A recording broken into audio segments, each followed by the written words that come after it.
बेरोजगारी भत्ते के नए नियम के बाद बेरोजगारी भत्ता लेना टेढ़ी खीर हो गया है। लेकिन अगर आप ये सोचते हो कि गवर्नमेंट बेरोजगारी भत्ते में कितने नियम चेंज कर दे, चाहे इंटर्नशिप 4 घंटे की बजाय 8 घंटे कर दे, फिर भी हम बेरोजगारी भत्ते का पीछा नहीं छोड़ेंगे, अगर आप ये सोचते हो तो आज का वीडियो आपके लिए है। आप सभी को पता होगा, अब बेरोजगारी भत्ता पाने के लिए या फिर बेरोजगारी भत्ता जारी रखने के लिए आपको किसी भी सरकारी विभाग में 4 घंटे की इंटर्नशिप देनी होगी। कहने का मतलब ये है कि वहां पर 4 घंटे ड्यूटी देनी होगी।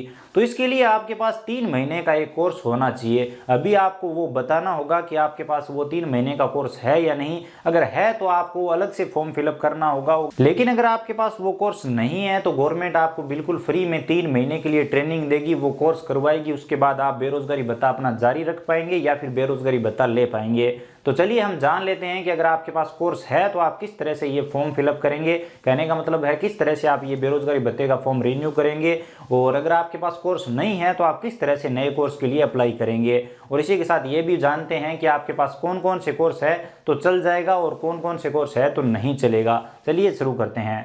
इसके लिए यहाँ पर आपको गूगल पे एसएसओ लिख के सर्च करना है, राजस्थान सिंगल साइन ऑन पे क्लिक करना है। अब यहाँ पर वही एसएसओ आईडी लॉगिन करेंगे जिससे आपने बेरोजगारी भत्ते का फॉर्म भर रखा है। पासवर्ड दर्ज करेंगे, यहाँ पर जो कैप्चा कोड दिया है वो कैप्चा कोड दर्ज करेंगे और लॉगिन करेंगे। यहाँ पर यही ध्यान रखना है कि अगर आपने ई मित्र से बेरोजगारी भत्ते का फॉर्म भर रखा है तो ये काम आपको ई मित्र के माध्यम से करना होगा। लेकिन अगर आपने एसएसओ आईडी के माध्यम से बेरोजगारी भत्ते का फॉर्म भरा है तो एसएसओ आईडी को लॉगिन कर लेंगे। एसएसओ के सभी एप्लीकेशन में यहाँ पर आपको एम्प्लॉयमेंट वाला ऑप्शन देखना है जिससे आपने बेरोजगारी भत्ते का फॉर्म भरा था, वो आप यहाँ पर देख सकते हैं। ये वाला एप्लीकेशन है, इस पे आपको क्लिक करना है। इस ऑप्शन पे क्लिक करने के बाद यहाँ पर अगर आपके सामने इस तरह का इंटरफेस आता है तो यहाँ पर आपको सेंड एनीवे का ऑप्शन मिलता है, इस पे क्लिक करना है। अब यहाँ पर आप देखिए राजस्थान मुख्यमंत्री युवा संबल योजना लिखा हुआ आपके सामने आ जाएगा। यहाँ पर आपको फॉर्म को रिन्यू करना पड़ेगा और ये अपडेट करना पड़ेगा जो यहाँ पर पूछा गया है। यहाँ पर पूछा गया है क्या आप तकनीकी रूप से योग्य हैं। अगर आपके पास 3 महीने का कोर्स है तो आप यस करेंगे, नहीं तो नो करेंगे। चलिए पहले नो करके देखते हैं और मैं आपको समझाता हूँ। अगर आपके पास कोर्स नहीं है तो यहाँ पर बताया गया है दिनांक 1 जनवरी 2022 से बेरोजगारी भत्ता जारी रखने के लिए या फिर पाने के लिए टेक्निकली क्वालिफाइड होना जरूरी है।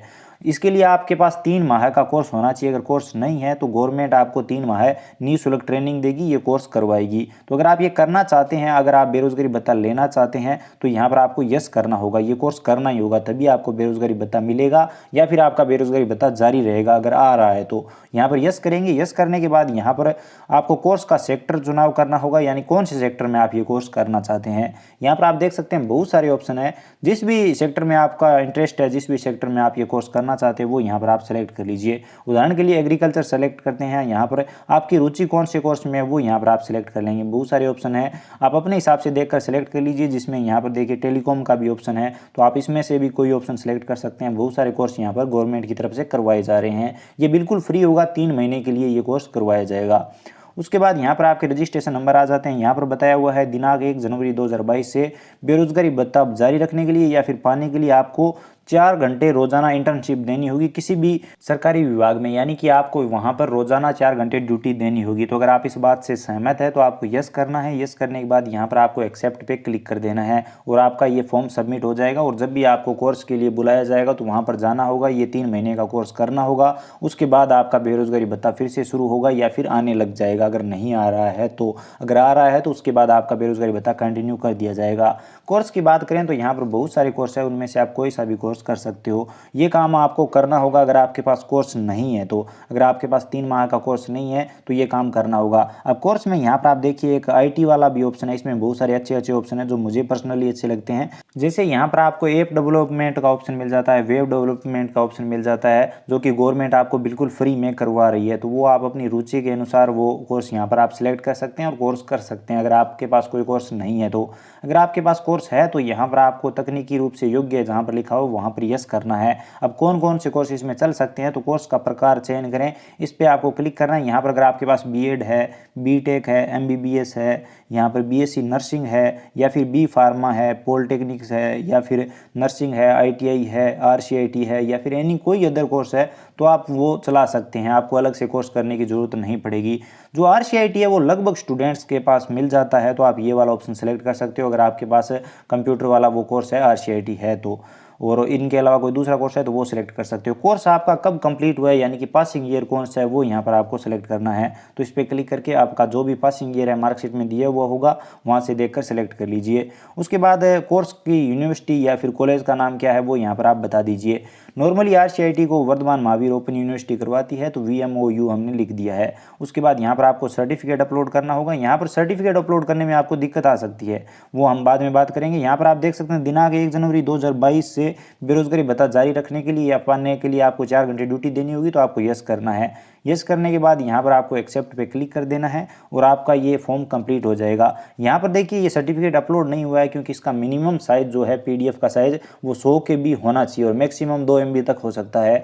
तो एक्सेप्ट करेंगे और यहाँ पर आपका फॉर्म कंप्लीट हो जाएगा और आपका बेरोजगारी भत्ता कंटिन्यू रहेगा अगर आ रहा है तो, अगर नहीं आ रहा है और अगर आपने अप्लाई कर रखा है तो आपका बेरोजगारी भत्ता आने लग जाएगा जैसे ही आपका नंबर आएगा। तो ये कंप्लीट प्रोसेस होता है। बाकी जिन लोगों के पास 3 महीने का कोर्स नहीं है उनको कैसे अप्लाई करना है वो मैंने आपको बता दिया है। बाकी जैसे ही कोर्स के लिए आपको बुलाया जाएगा आपको वहाँ पर जाकर ये कोर्स करना होगा, उसके बाद ही आप बेरोजगारी भत्ता ले पाएंगे।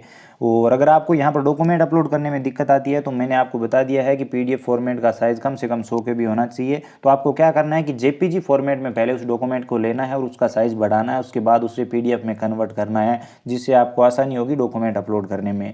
अब अगर आपके पास इनमें से कोई भी कोर्स है तो आपको अलग से किसी भी कोर्स के लिए अप्लाई करने की ज़रूरत नहीं है। मोस्टली सभी स्टूडेंट्स के पास RCIT कोर्स मिल जाता है। तो अगर आपके पास RCIT है तो आप वो भी लगा सकते हो, आपको अलग से कोई भी कोर्स नहीं करना पड़ेगा बेरोजगारी भत्ता पाने के लिए या फिर जारी रखने के लिए। उम्मीद करता हूँ अब आपको कंप्लीट जानकारी समझ में आई होगी, वीडियो पसंद आया होगा।